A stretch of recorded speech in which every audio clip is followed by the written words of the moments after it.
DNA में आज एक बार फिर मैं बांग्लादेश पर वर्ल्ड एक्सक्लूसिव एक्सपोजे लेकर आया हूं। डीएनए में पहले हमने आपको बताया कि किस तरह पहले बांग्लादेश में हिंदुओं के दमन की साजिश रची गई, फिर बताया कैसे भारत के खिलाफ नफरती नैरेटिव फैलाया गया, और अब आपके सामने बॉर्डर पर बांग्लादेशी फौज की तैनाती को लेकर खुलासा किया। आपको बताया कि पाकिस्तान की शह पर बांग्लादेश कैसे रोहिंग्या आतंकियों के कैंप्स भारतीय बॉर्डर पर बना रहा है। आज बांग्लादेश के लेटेस्ट एक्सपोजे में मैं दिखाऊंगा आपको जिहादियों का नया प्लान क्या है, जिसमें बांग्लादेशी कट्टरपंथी कह रहे हैं कि वो भारत के पश्चिम बंगाल, भारत के बिहार और ओडिशा को बांग्लादेश का हिस्सा बना देंगे। तो खालिदा जिया की पाकिस्तान परस्त नेता ने दावा तो कर दिया, लेकिन क्या ऐसा होना मुमकिन है? क्या बांग्लादेश की सामरिक हैसियत इतनी है कि वो भारत की जमीन पर कब्जा कर सके? क्या बांग्लादेश की राजनीतिक इच्छा शक्ति इतनी है कि वो भारत के खिलाफ जंग छेड़ सके? दुनिया के किसी भी हिस्से में इन सवालों का जवाब होगा नहीं। तो फिर रुहुल कबीर ने ऐसा बेहुदा बयान क्यों दिया? इसका जवाब है सिर्फ एक, वह है मजहबी कट्टरपंथ का वो जहरीला नैरेटिव जो पाकिस्तान के इशारों पर बांग्लादेश में फैलाया जा रहा है। और इस कट्टरपंथी नैरेटिव की कड़ियां जुड़ती हैं सीधा साल 1905 से। हिस्ट्री का चैप्टर खोलता हूं मैं आपको, एक तस्वीर दिखाता हूं। ये तस्वीर जरा आप देखिए, मेरे साथ जो आप नक्शा देख रहे हैं, ये साल 1905 का नक्शा है। अभी आप नक्शे को एक झलक में देखें तो शायद समझ ना आए, लेकिन इस पूरे नक्शे को मैं समझाता हूं आपको। ये तब का नक्शा है जब भारत अंग्रेज हुकूमत के अधीन था। उस समय का जो बंगाल है वो आज के उड़ीसा, आज के बालासोर और कटक, और आज ही के बिहार के मोतिहारी और आज ही के बिहार के मुजफ्फरपुर तक फैला हुआ था। आज के छत्तीसगढ़ और आज के असम का कुछ हिस्सा उसी के अंतर्गत आता था। वो बंगाल प्रेसिडेंसी का हिस्सा हुआ करता था।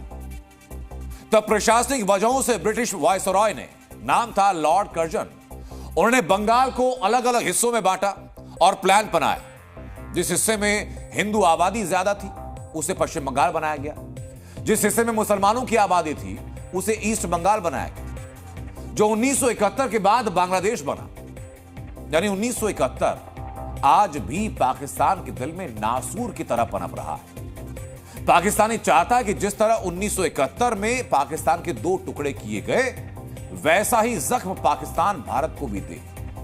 और बांग्लादेश में जो कुछ हो रहा है वो सिर्फ पाकिस्तानी टूल किट का हिस्सा ही नजर आता है।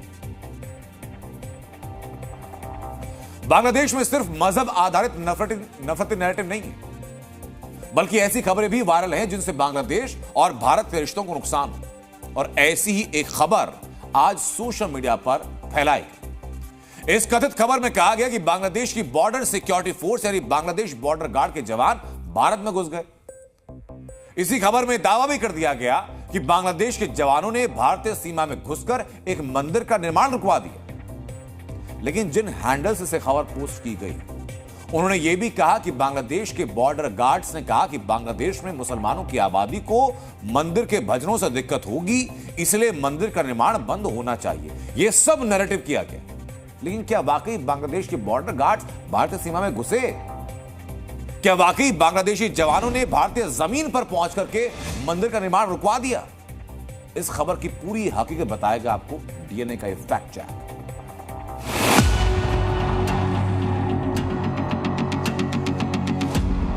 भारतीय धरती पर बांग्लादेश के बॉर्डर गार्ड्स नदी पार करके आए और मंदिर का निर्माण रोका। इस कथित खबर का जब फैक्ट चेक शुरू किया गया तो सबसे पहले सामने आई वो वजह जहां बांग्लादेशी जवानों के घुसने की खबर फैलाई गई। ये जगह है असम का श्रीभूमि।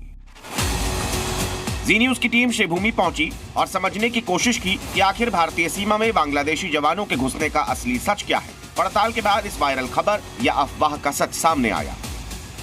जी न्यूज की पड़ताल में सामने आया कि भारत में घुसकर मंदिर निर्माण रोकने का दावा फर्जी है। जिस मंदिर की बात की गई उसमें मरम्मत चल रही थी, जिसके बाद बांग्लादेशी बॉर्डर गार्ड्स ने बीएसएफ से पूछा क्या निर्माण चल रहा है, और बीएसएफ ने उन्हें बताया कि ये मंदिर का काम चल रहा है। बांग्लादेश के कथित छात्र नेता नाहिद इस्लाम ने 24 घंटे पहले ही बांग्लादेश विरोधी नैरेटिव को काउंटर करने के लिए नई सोशल मीडिया सेल का ऐलान किया था। अब सामने आ गया है कि ऐसे सोशल मीडिया सेल का काम किसी नैरेटिव का विरोध करना नहीं, बल्कि भारत विरोधी नैरेटिव को हवा देना है। Bureau report, ji media.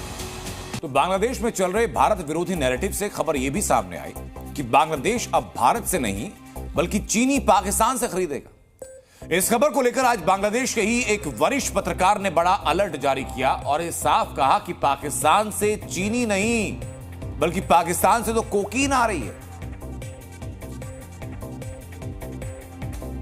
I'm calling out all the counter narcotic departments in the world, including India and DEA of US, to check Pakistani ship and intercept Pakistani ship. I am challenging. They are saying sending cocaine. I am challenging. You have sent AK-56 weapons. Explosive भी तुमने भेजा. And मैं अभी फिर से कह रहा हूँ, intercept all the ships coming from Pakistan. Next consignment is 3,000 tons of cocaine. Salauddin Chaudhary का दावा यह कि जिस तरह पाकिस्तान में नार्को इकोनॉमी चलती है वैसी इकोनॉमी पाकिस्तान बांग्लादेश में भी चाहता है कि लागू हो। लेकिन ये सिर्फ पाकिस्तानी साजिश नहीं है बल्कि नशे के धंधे के आरोप में मोहम्मद यूनुस की रजामंदी भी है और पहला इंप्रेशन यही जाता है क्योंकि मोहम्मद यूनुस की सरकार ने ही बांग्लादेशी बंदरगाहों पर कस्टम चेकिंग के नियम बदले और उन्हीं नियमों के बदले जाने के बाद पाकिस्तान से जहाज आ रहे हैं उनकी चेकिंग रुक गई।